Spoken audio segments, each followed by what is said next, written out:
Hey there families, this is Mr. Hayes and I want to just make a short little video here to show you about how to get to your students' Google Classroom and some of the features of Chrome and Google Apps. So for the most part, anytime a student is signed into Google Chrome, they'll have access to all their apps. If you don't know how to sign into Chrome, just watch the video on signing into Google and it'll show you how to do that.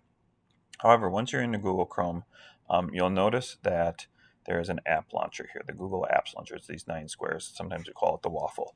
That's where all the Google apps hide out. Now, if you're on a page and you don't see this, you can always open up a new tab by pushing the plus button, and that'll create this Google search page, and you'll be able to get there to the Google Apps from there. You'll notice that there's a Gmail button that'll take you to the mail. This bar here and this bar here is the search bar, so you can just type things in and search Google for whatever you're looking for. So if I click on the app launcher, it's going to open up all my apps. These are arrangeable, so you can click and drag them around if you like. Usually the ones that you use the most appear up at the top. This is the icon for Google Classroom. So when the teacher says we need you in Google Classroom, that's where you're going to go. It's very simple to get to.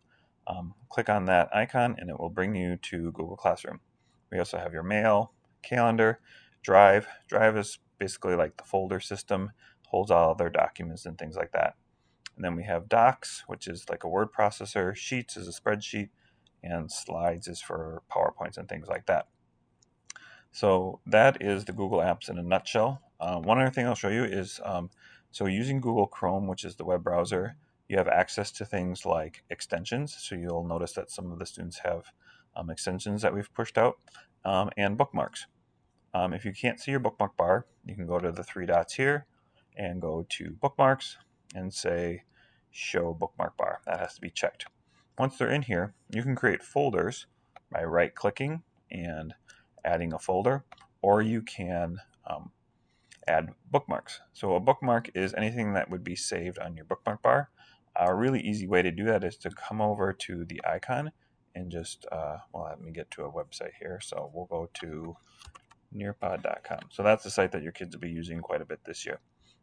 So if you come to the lock here and you just drag it down, as soon as you see that that line there, hold on a second here. There we go. As soon as you see that line there, it'll pop in a bookmark, and that way then it's saved for your students. So there's a few websites that they go to often, then you can put them in there. You can easily delete, just right click and delete. So that's just a really quick overview of how to get to Google Classroom and to use some of your Google apps. Look for more videos on how you can use Google. Thanks.